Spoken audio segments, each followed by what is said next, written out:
on September 21st, in Stafford County, Virginia, the Board of Supervisors voted on a resolution to denounce the teaching of critical race theory and the 1619 project in county schools. And the resolution was passed by 6 Board of Supervisors in the meeting with 1 absent. So it's unanimously passed. The resolution also forbids requiring that students provide their preferred pronouns. So they are saying that they may withhold any money the school system spends on teaching critical race theory or the 1619 project, or requiring students to provide their preferred pronouns. So that's the essence of this resolution. So actually, before the voting, there was public comments, and the parents and the community members, including some of the former teachers, they voiced their point of views, and it's over 1 hour of public comments. So, and actually the story was like that. There are a lot of community members, parents especially, send letters, emails to one of the supervisors, Gary Snelling, who eventually sponsored this resolution. So anyhow, I think it's very revealing to listen to some of the debates that the parents and community members have. Because it's, I think it's worth really understanding. So I kind of just summarized, like there are 6 kind of debates, all right? So the first of all is critical race theory, CRT, about learning history or is not? I'm a white woman with children in Stafford schools. I want them to learn about our history, the good, the bad, and the ugly. This will make them good citizens. I listened to my student's government teacher last year teach him virtually. I have never been so disgusted in my whole life with what I heard coming out of that computer screen from that teacher's mouth.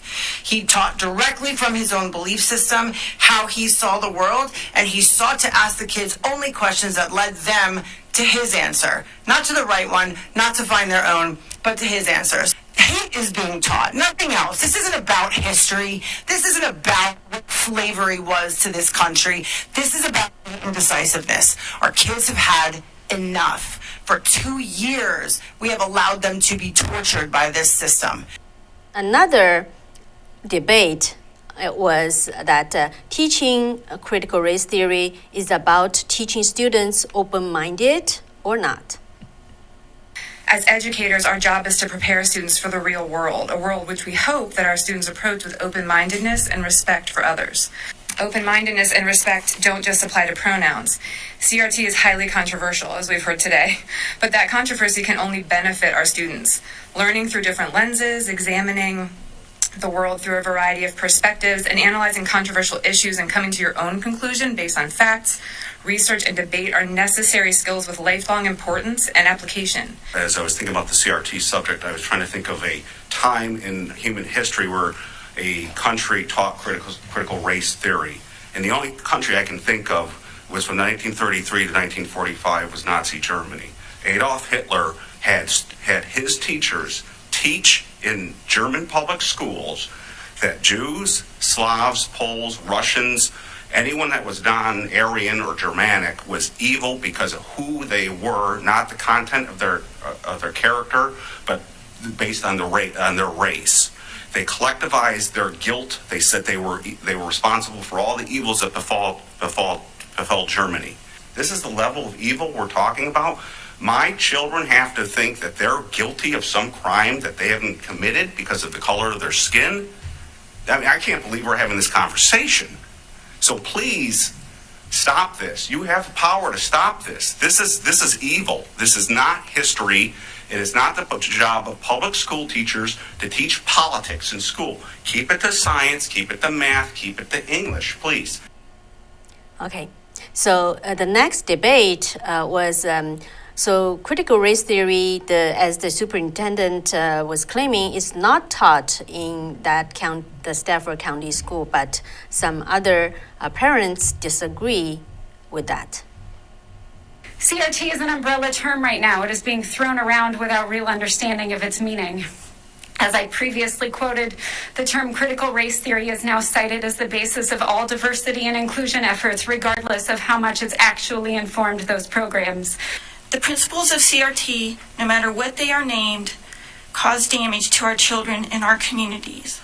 In Stafford, it is not called CRT and might not be taught in history class, but it is taught by inserting into assignments in other subjects. Last year, my high school son was given an assignment in English regarding the American dream. He was asked to interview people and then write a paper discussing their answers.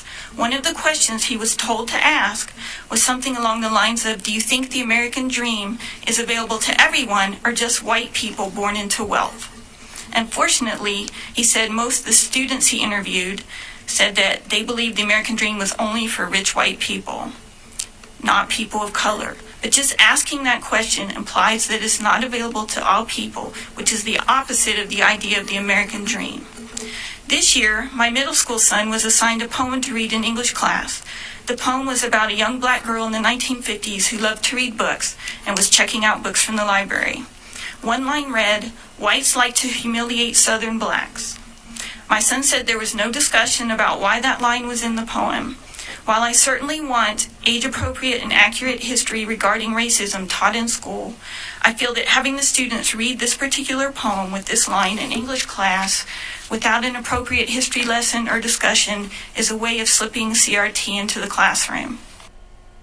And actually, there are parents arguing about the definition of CRT, especially the ones opposing the passing of the resolution. The parents saying, you guys all don't agree with the definition of CRT, but other parents think the other way. So let's watch.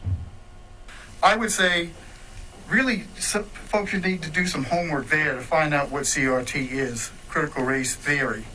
The other thing is, by definition, as someone said here before, a theory is an idea that's yet to be proven. It's not an ideology. Critical race theory uses race to divide us instead of class. Basing decisions on someone's race is just a new version of eugenics, which was a progressive idea in the early 20th century. The sad reality of this theory is that it creates a culture of revenge for sins of the past. What model curriculums describe are not what plays out in the classroom. There are plenty of videos on YouTube showing teachers humiliating some students because of their race and making them fearful to speak. No one wants their children to be subjected to this kind of abusive treatment. I also do not want to see already overburdened teachers being turned into a police force of new cultural norms that we didn't vote for.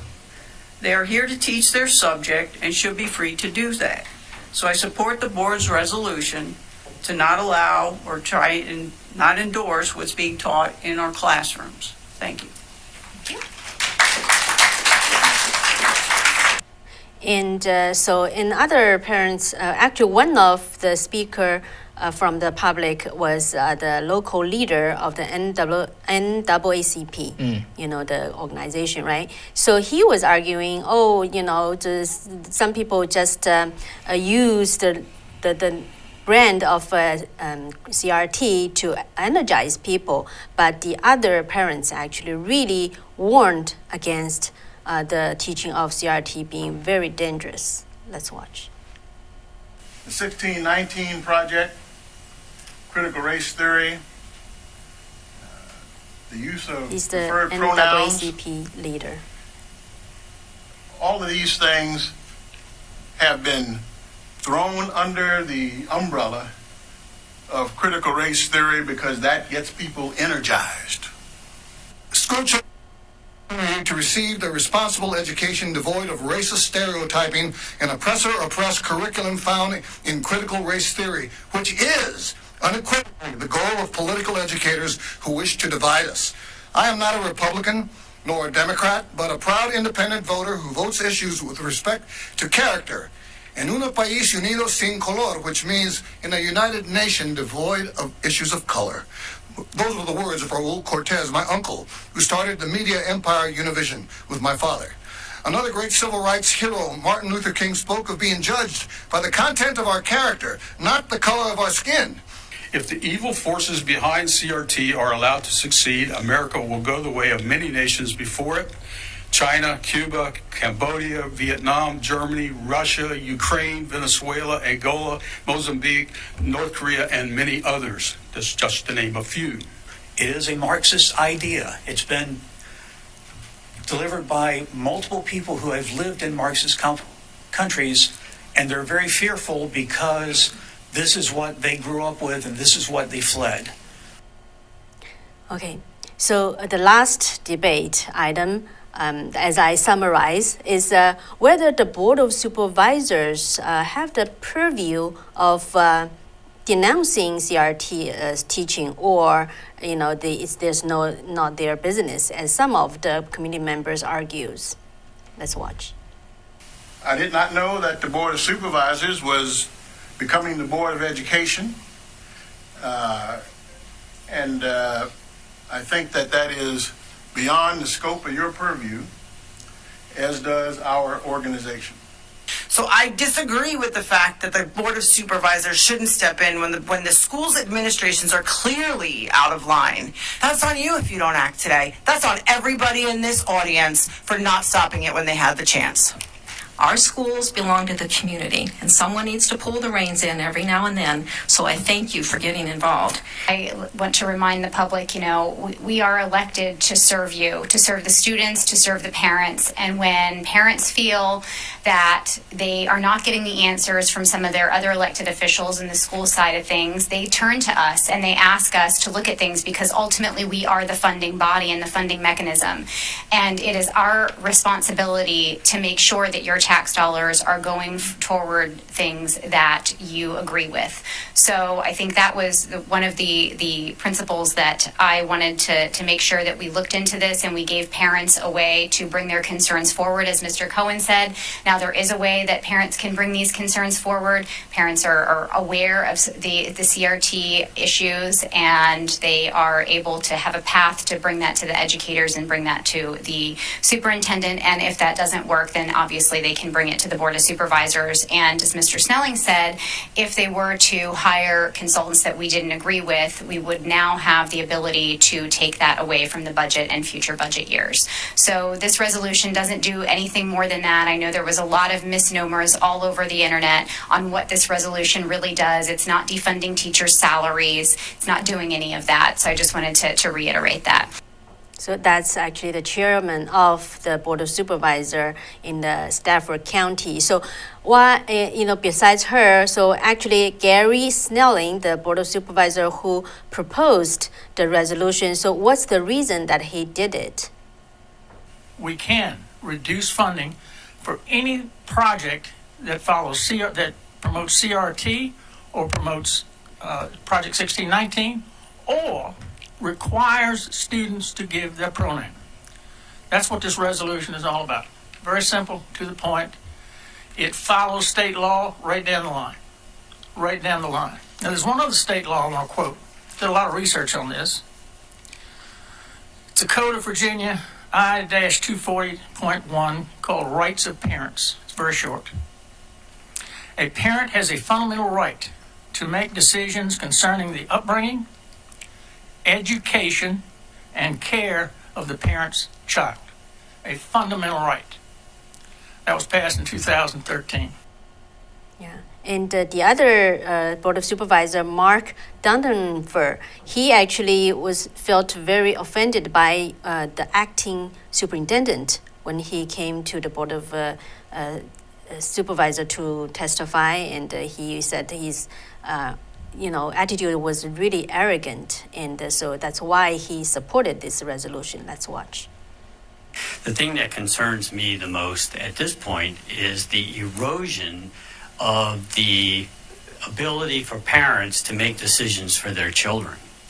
A teacher or a superintendent says that they decide what a child should be taught, and that you shouldn't care or protest if that is something that goes against your religion or goes against your fundamental culture or whatever. And I find that to be highly, highly, highly. Okay. And so how about the other two supervisors, why they support this resolution? 2 weeks ago, when Dr. Jones, the interim superintendent, came to address our board, as Supervisor Snelling said, we did provide him the questions in advance so he could be prepared. And as Mr. Snelling said earlier, he pretty much stayed on script and answered our questions. However, when we got to the question of CRT, he said CRT is absolutely not in our schools.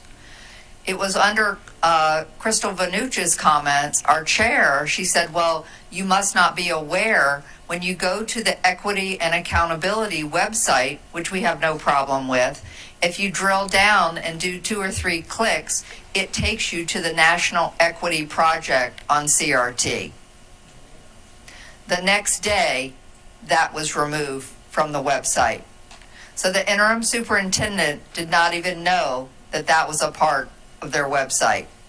It said that CRT is not being taught in social studies.